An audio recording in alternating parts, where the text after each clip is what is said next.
नमस्कार, आप देख रहे हैं अपना उत्तराखंड और मैं हूं आपके साथ तिशा गुप्ता। बुलेटिन की शुरुआत करेंगे और बता दें कि उत्तराखंड के मुख्यमंत्री पुष्कर सिंह धामी ने केंद्रीय बजट 2026 से 27 की सराहना करते हुए इसे विकास उन्मुखी और समावेशी बताया है। उन्होंने कहा कि बजट आर्थिक विकास तेज करने, रोजगार, शिक्षा, स्वास्थ्य, महिला सशक्तिकरण और बुनियादी ढांचे पर जोर देता है।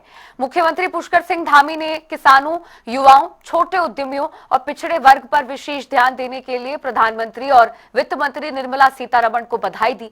बजट में उत्तराखंड के पर्यटन, कृषि, एमएसएमई और पर्यावरणीय योजनाओं के लिए महत्वपूर्ण प्रावधान किए गए हैं। मुख्यमंत्री ने कहा कि राज्य सरकार केंद्र के साथ सहयोग कर इन योजनाओं को प्रभावी रूप से लागू करेगी और राज्य और देश दोनों के लिए दीर्घकालिक लाभ सुनिश्चित होगा। जो लगातार 9वीं बार बजट प्रस्तुत किया गया है, मैं उनको बहुत बधाई देता हूं, शुभकामनाएं देता हूं और आदरणीय प्रधानमंत्री श्री नरेंद्र मोदी जी के नेतृत्व में विकसित भारत के संकल्प को पूरा करने वाला ये बजट भारतवासियों की आशा, अपेक्षाएं, उनकी आकांक्षाओं को पूरा करने वाला बजट है। और साथ ही जो भारत एक महाशक्ति के रूप में, आर्थिक महाशक्ति के रूप में उभर रहा है, आज दुनिया की चौथी सबसे बड़ी अर्थव्यवस्था बन गया है, उसको और विस्तार देने वाला बजट है। इसके साथ साथ लोकल से ग्लोबल बनने का बजट है और लोक कल्याणकारी बजट है। इसमें हर वर्ग के उत्थान का प्रावधान किया गया है। हर राज्य का, वहाँ की परिस्थितियों का पूरी तरह से ध्यान करते हुए इस बजट को बनाया गया है। भारत के संकल्प को पूरा करने वाला ये बजट है। रिफॉर्म से परफॉर्म की ओर बढ़ते हुए भारत का बजट है। और हमारे लिए, चूंकि हमारे राज्य उत्तराखंड से आदरणीय प्रधानमंत्री जी का विशेष लगाव है और उनके प्रधानमंत्री बनने के बाद अनेक योजनाएं हमारे राज्य के लिए स्वीकृत हुई हैं। और चूंकि मैं अभी 2 दिन पहले हमारे प्रगति पोर्टल पर जो 42 योजनाओं की समीक्षा का एक आकलन कर रहा था, तो 3.5 लाख करोड़ से ज्यादा की योजनाएं अभी तक गतिमान हैं। इस बजट में हमारे जैसे पर्वतीय राज्य की आवश्यकताओं को ध्यान में रखते हुए इंफ्रास्ट्रक्चर, पर्यटन, कृषि, उद्योग, युवा, महिला सशक्तिकरण की दिशा में भी इसमें ध्यान प्रावधान हुआ है। और प्रधानमंत्री जी के नेतृत्व में यह बजट आत्मनिर्भर उत्तराखंड के हमारे लक्ष्य को साकार करने वाला बजट है। तो आपको बता दें कि बजट पेश होने पर मुख्यमंत्री पुष्कर सिंह धामी ने इसका स्वागत किया है। इसे महिला सशक्तिकरण, किसान और युवा के लिए काफी लाभकारी बताया है। बजट की सराहना करते हुए मुख्यमंत्री पुष्कर सिंह धामी ने कई बड़ी बातें कही और कहा कि उत्तराखंड के पर्यटन और ग्रामीण अर्थव्यवस्था को भी इस बजट से लाभ मिलने वाला है। राज्य सरकार केंद्र के साथ मिलकर योजनाओं को लागू करेगी और केंद्र बजट की मदद से रोजगार, शिक्षा, स्वास्थ्य और बुनियादी ढांचे पर काम किया जाएगा और इसके सृजन के साथ साथ आम जनता तक इसका लाभ पहुंचाया जा सकेगा। ये बजट समावेशी बजट है। किसान, युवा, महिला और छोटे उद्यमियों के लिए ये जो बजट है वो विशेषकर ध्यान में रखकर बनाया गया है और सीधे लाभ इस वर्ग को ये बजट पहुंचाएगा। केंद्रीय बजट पर प्रतिक्रिया देते हुए उत्तराखंड के मुख्यमंत्री पुष्कर सिंह धामी ने ये बातें कही हैं और कहा है कि उत्तराखंड के भी एक बड़े वर्ग को इस बजट से काफी ज्यादा लाभ पहुंचने वाला है। केंद्र सरकार और उत्तराखंड की राज्य सरकार मिलकर डबल इंजन की सरकार के तौर पर आम जनता के लिए इस बजट से लाभ पहुंचाएगी। अभी तो पेश हो रहा बजट, जैसे कि हमारी सरकार ने कहा है कि जो कामकाजी महिलाएं हैं, पढ़ने वाली महिलाएं हैं, उन सब के लिए हम पूरे देश के अंदर, हर जिले के अंदर एक हम महिला हॉस्टल बनाएंगे। पिछली बार हमने कहा कि हमारे जिले के अंदर मेडिकल कॉलेज बनाएंगे। पूरे देश के अंदर हर जिले के अंदर मेडिकल कॉलेज बन रहा है। युवाओं के लिए, किसानों के लिए, पिछड़ों के लिए, उद्योगपतियों के लिए, गरीबों के लिए, सब के लिए बहुत बढ़िया बजट है। और देश पूरी दुनिया की चौथी अर्थव्यवस्था बन गया है और माननीय प्रधानमंत्री जी के नेतृत्व में विकसित भारत बनने जा रहा है और हम दुनिया की तीसरी सबसे बड़ी अर्थव्यवस्था बनने जा रहे हैं। युवाओं के लिए बहुत बड़े बड़े प्रावधान अब आने वाले बजट के अंदर है। मेरे को लगता है कि ये बजट इस देश को जो तीसरी अर्थव्यवस्था बनाने की बात है और 1947 में जो विकसित भारत की बात है, ये बजट उसमें एक मील का पत्थर साबित है। उत्तराखंड की बात करें, देखो उत्तराखंड के लिए भी इस बजट में बहुत अवसर ऐसे हैं कि जिसमें उत्तराखंड के लोगों को बहुत बड़ा लाभ मिलेगा।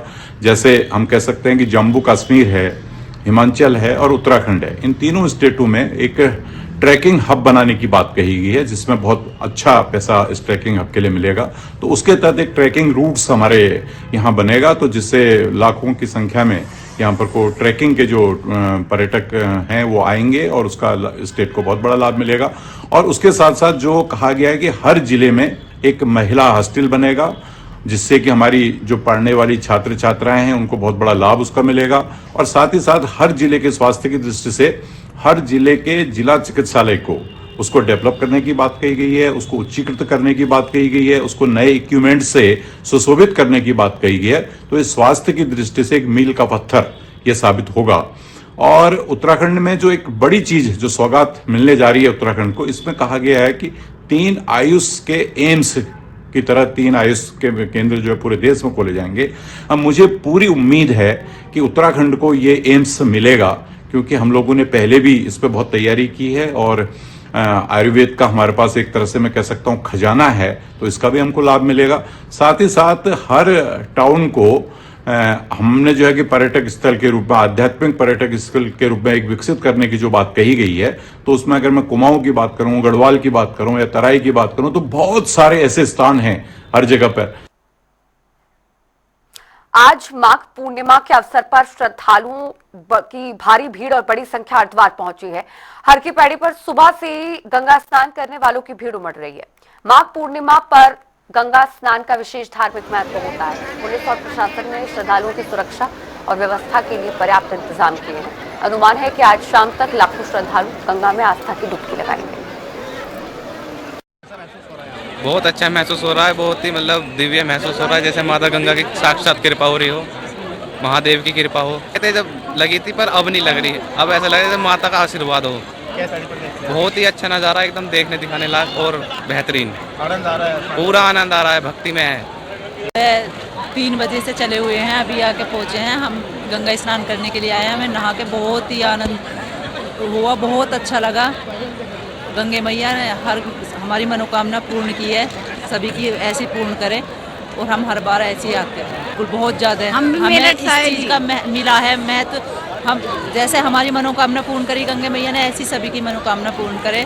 बहुत अच्छा लग रहा है, नहा के बहुत अच्छा लगा। नहा के बिल्कुल भी ठंड नहीं लगी, बहुत अच्छा लगा। मसूरी नगर पालिका परिषद ने मॉल रोड पर चल रहे अवैध निर्माण को जेसीबी की मदद से ध्वस्त कर सख्त कदम उठाया है। अधिशासी अधिकारी गौरव भसीन के नेतृत्व में ये कार्रवाई सरकारी भूमि पर अतिक्रमण रोकने के उद्देश्य से की गई है। नगर पालिका ने ठेकेदार की चेतावनी दी और भविष्य में किसी भी अनधिकृत निर्माण पर कठोर कार्रवाई का भरोसा दिलाया है। नगर पालिका क्षेत्र में योजनाबद्ध निरीक्षण जारी है और अवैध कब्जों को चरणबद्ध तरीके से हटाया जाएगा। स्थानीय लोगों ने इस कार्रवाई की सराहना की, जिससे मसूरी की सुंदरता और सार्वजनिक संपत्तियों की सुरक्षा सुनिश्चित होगी। हमें एक शिकायत प्राप्त हुई थी कि जो नगर पालिका का नाला है उसके ऊपर कुछ लोगों द्वारा जो है निर्माण करा गया है। उस निर्माण के संबंध में नगर पालिका द्वारा भी कुछ एनओसी जारी करी गई थी, अनापत्ति दी गई थी, स्वीकृति दी गई थी कार्य के लिए। लेकिन जो स्वीकृति दी गई थी उससे बहुत अधिक कार्य मौके पर करा दिया गया, जिस कारण से वहाँ पे पूर्व में जो संबंधित पक्ष था उनको उन्हें हटाने का आदेश दिए गए थे। उनके द्वारा कुछ अतिक्रमण हटाया भी गया था, लेकिन जो पूरा अतिक्रमण शेष था उसको आज हटाने की कार्यवाही जो है संपादित की। और भी ऐसे अतिक्रमण चिन्हित किए जा रहे हैं जो नगर पालिका की लैंड पे हो रहे हैं। देखिए, बिल्कुल नगर पालिका की सीमा, नगर पालिका की अपनी भूमि पर वो हमारे नदी नालों के ऊपर उन अतिक्रमणों को हटाए जाने के लिए पूरी एक योजनाबद्ध तरीके से नगर पालिका कार्य कर रही है। और जो भी अतिक्रमण हमारी नगर पालिका की संपत्ति पर या जो हमारे नदी नालों हैं उन पर होगा, उन्हें नियमानुसार उन्हें हटाने की भी कार्रवाई की। हल्द्वानी में प्री एसआईआर का काम अभी 60 से 65% तक पूरा हो गया है। सभी बीएलओ को काम में तेजी लाने के आदेश दिए गए हैं। लगभग 20 बूथ ऐसे हैं जहां काम 60% से कम है, इसीलिए हल्द्वानी में एक विशेष कैंप आयोजित किया जा रहा है। इसमें 15 बूथों के लोग शामिल होंगे जिनकी मैपिंग अभी नहीं हुई है और उनकी समस्याओं का समाधान किया जाएगा। सिटी मजिस्ट्रेट ने बताया है कि नए वोटर और महिला वोटरों पर विशेष ध्यान दिया जा रहा है। प्री एसआईआर के दौरान हुई मैपिंग में त्रुटियां फाइनल पब्लिकेशन में ऐड और डिलीट ऑप्शन के जरिए सुधारी जा सकती हैं।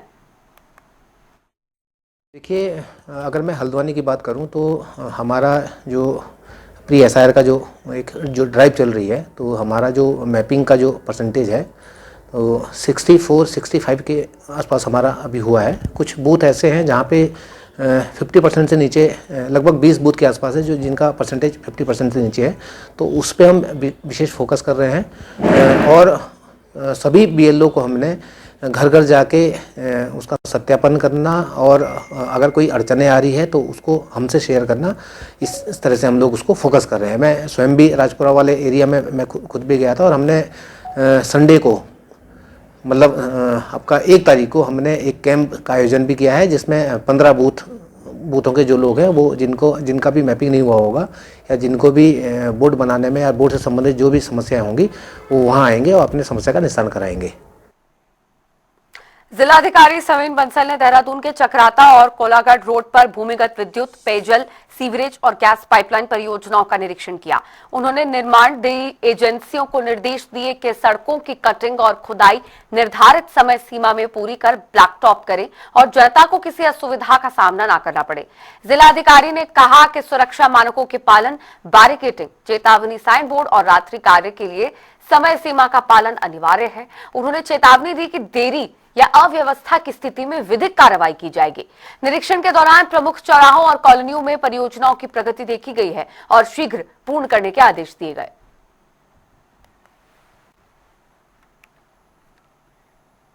हरिद्वार में जिलाधिकारी के निर्देश पर व्यापक स्वच्छता अभियान फरवरी महीने में भी जारी है। मुख्य विकास अधिकारी डॉक्टर ललित नारायण मिश्रा ने बताया कि यह अभियान दिसंबर से लगातार चल रहा है और इसका उद्देश्य शहर और जनपद को साफ सुथरा और स्वस्थ बनाना है।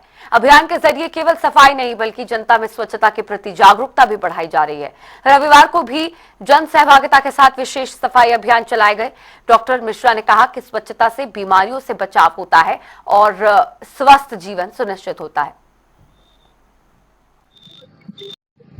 हमारे जनपद में शहरों के साथ साथ ग्रामीण क्षेत्रों में भी नवंबर के द्वितीय पक्ष से जो है बेहद सफाई अभियान चलाया जा रहा है और संपूर्ण जनपद को, चाहे शहर हो चाहे गांव हो, उनको निर्मल, स्वच्छ, सुंदर बनाए रखने के लिए माननीय मुख्यमंत्री जी के निर्देश पर जो है जिलाधिकारी महोदय और मुख्य विकास अधिकारी महोदय के सतत पर्यवेक्षण, अनुश्रवण और उनकी सहभागिता से पूरी जन समुदाय को सम्मिलित करके जो है ये बेहद सफाई अभियान चलाया जा रहा है, जिसके तहत सभी पंचायतों में जो है सभी विभागों के सहयोग से, और सबसे महत्वपूर्ण चीज है वहाँ के जो निर्वाचित जनप्रतिनिधि हैं और जो जन समुदाय है उनकी बृहद सहभागिता से संपूर्ण जनपद को सब सुंदर बनाए रखने के लिए सफाई अभियान चल रहा है। और आज देखिए रविवार को भी जो है बहादुराबाद यहाँ ग्राम पंचायत में जो है आदरणीय मुख्य विकास अधिकारी महोदय के नेतृत्व में पूरे सभी जन समुदाय मिल करके जो है साफ सफाई कर रहे हैं। आम जनता से किस तरह की अपील करें? आम जनता से तो सबसे बड़ी अपील यही है कि स्वच्छता एक ऐसा बिंदु है हमारे जीवन में, जब तक हमारे आचार विचार में सम्मिलित नहीं हो जाएगा, अगर लोग अपने आचार विचार में कुछ सम्मिलित कर ले स्वच्छता, तो निश्चित रूप से 90% गंदगी तो अपने आप समाप्त हो सकती है। सितारगंज के कोतवाल सुंदरम शर्मा नशे के खिलाफ युद्ध में जनता और जनप्रतिनिधियों का सहयोग जुटा रहे हैं। लगातार कार्रवाई के बाद कोतवाली में बैठक आयोजित की गई जिसमें शहरी और ग्रामीण क्षेत्र के प्रतिनिधियों ने नशा खत्म करने का संकल्प लिया। कोतवाल सुंदरम शर्मा मित्र पुलिस की भूमिका निभाते हुए पुलिस और जनता के बीच विश्वास बढ़ा रहे हैं। शहरी, ग्रामीण और जंगल के नजदीकी क्षेत्रों में नशा तस्करों के खिलाफ ताबड़तोड़ कार्रवाई की जा रही है। बैठक में स्थानीय जनप्रतिनिधि, सामाजिक नागरिक और CLG सदस्य भी मौजूद रहे। बारे में सभी को संवेदनशील लोगों को करना है कि भाई इन चीज़ों के बारे में अवेयर हो जाए। कई बार हम लोग नहीं चाहते, कई बार जैसे कहते हैं कि कम उम्र के बच्चे और बच्चियां वो अनजाने में वो अपराध कर लेते हैं, लेकिन उसकी संवेदनशीलता इतनी बढ़ जाती है जिसका कोई हिसाब ही नहीं। तो उसके लिए हम सभी लोगों को हर समय इमोशनली लोगों को प्रिपेयर करना है कि भाई अगर कोई अपराध हो गया है उसके लिए कानून है, कानून को अपने हाथ में नहीं लेना है। कोई भी ऐसी चीज है हमको कानून के दायरे में रह करके ही सारी चीजें करनी है। सितारगंज कोतवाली प्रशासन ने कस्तूरबा गांधी आवासीय बालिका विद्यालय में एक प्रेरणादायक कार्यक्रम आयोजित किया। छात्राओं को फल और केक वितरित कर प्रोत्साहित किया गया। कोतवाल सुंदरम शर्मा ने छात्राओं से संवाद करते हुए आश्वासन दिया कि किसी भी समस्या में प्रशासन हमेशा उनके साथ खड़ा है। शिक्षिका मोनिका पांडे ने प्रशासन और कोतवाल का आभार व्यक्त किया और कहा कि ऐसे कार्यक्रम बालिकाओं में सकारात्मक सोच और सही मार्गदर्शन उत्पन्न करते हैं। कार्यक्रम के अंत में विद्यालय परिवार ने प्रशासन का धन्यवाद किया। पांडे, कस्तूरबा गांधी आवासीय बालिका विद्यालय सितारगंज से। आज यहाँ पर जो है हमारे यहाँ सितारगंज कोतवाली से समस्त स्टाफ आया था, जो कि बच्चों की काउंसलिंग करी। उनने बताया कि उनके क्या अधिकार हैं, उनको किस तरीके से चलना चाहिए, रहना चाहिए, और उनके द्वारा यहाँ पर कुछ सामग्री वितरित करी गई, जैसे कि केक दिया गया, चॉकलेट दी गई और फल भी वितरित किए गए। और ये सारे कार्यक्रम हमारी वार्डन जो हैं ललिता कोहली, उनकी देखरेख में किए गए, और ऐसे कार्यक्रम हमारे यहाँ चलते रहते हैं। सितारगंज के बालिका इंटर कॉलेज में जिला विधिक प्राधिकरण की ओर से बालिकाओं के अधिकारों और सामाजिक जागरूकता पर एक कैंप आयोजित किया गया। एडवोकेट मनोरमा गुप्ता ने छात्राओं की दहेज प्रथा के खिलाफ बोलने, गलत आदतों और उत्पीड़न से बचने और आत्मनिर्भर बनने के लिए प्रेरित किया। कार्यक्रम में अर्चना पाठक ने कॉलेज की ओर से धन्यवाद दिया और कहा कि इस तरह के कार्यक्रम छात्राओं में आत्मविश्वास बढ़ाते हैं। कैंप के अंत में जिला विधिक प्राधिकरण और सभी वक्ताओं का आभार व्यक्त किया गया। जिला प्राधिकरण सेवा समिति के जितने ये टीम वर्क में जो टीम आए हैं उनको मैं धन्यवाद देना चाहती हूँ। ये समय समय पर आके हमारे बच्चे को जागरूक करते हैं। इनका आज टॉपिक था दहेज को कहो ना, यानी दहेज के विरोध करने के लिए टॉपिक पर इनके यहाँ से आए हुए एडवोकेट मैडम अनीता, नीतू और मनोज जी, सभी पूरी टीम ने हमारे छात्राओं को जानकारी दी। और लास्टली मुझे भी बोला कि आप मैडम इस पे क्या विचार दे सकती हैं। मैंने कहा कि बच्चों, अगर आप जागरूक होंगे तो हम अपने दहेज प्रथा की कुरीतियों को खत्म करने में अपना सहयोग या योगदान दे सकते हैं। इसमें हमारी छात्राएं ने बहुत सारी बातें सुनी और कैसे कर सकते हैं, उसके लिए सबसे पहले आपको खुद अपनी उपलब्धियां बनानी पड़ेगी। ऋषिकेश के शिवाजी नगर गली नंबर 16 में शनिवार देर रात एक महिला की गोली मारकर हत्या कर दी गई। मृतका एक निजी संस्था से जुड़ी हुई थी। वारदात के बाद इलाके में दहशत का माहौल बन गया। पुलिस ने मौके को सील कर जांच शुरू कर दी है और आसपास के सीसीटीवी फुटेज खंगाले जा रहे हैं। प्रारंभिक जांच में आरोपी युवक लक्सर का निवासी बताया गया है। स्थानीय लोग सुरक्षा व्यवस्था पर सवाल खड़े कर रहे हैं। 9 बजे के आसपास 112 पे सूचना प्राप्त हुई थी कि शिवाजी नगर में एक युवती को गोली मारी गई है। तो सूचना पर जब पुलिस पहुंची तो महिला गंभीर रूप से घायल थी और उसको तत्काल 112 के माध्यम से हॉस्पिटल पहुंचाया गया है और उसको गोली के डॉक्टर द्वारा उसे मृत घोषित किया गया। और अभी उसमें सब पहलुओं पर जांच की जा रही है। अभी देखा जा रहा है कि किसके द्वारा ये प्रथम दृष्टि से क्या कुछ मैडम जांच में पाया गया कुछ? देखिए, फिलहाल तो ये हत्या का ही मामला लग रहा है। किसके द्वारा किया गया है इसमें ये जांच का विषय है, इसमें देखा जा रहा है। हरिद्वार के सिडकुल क्षेत्र में मोबाइल झपटमारी की बढ़ती घटनाओं के बीच पुलिस ने बड़ी कार्रवाई करते हुए पढ़े लिखे मोबाइल स्नैचर गैंग का पर्दाफाश किया है। वरिष्ठ पुलिस अधीक्षक के निर्देश पर सिडकुल पुलिस ने चेकिंग के दौरान पश्चिमी उत्तर प्रदेश के 3 शातिर आरोपियों को गिरफ्तार किया। आरोपी मैट्रिक और ग्रेजुएट है और सिडकुल की एक कंपनी में काम करते थे। पुलिस से उनके कब्जे से 6 चोरी और छीने गए मोबाइल फोन्स बरामद कर लिए हैं। गिरफ्तारी से क्षेत्र में दहशत कम होने और अपराध पर अंकुश लगने की उम्मीद है।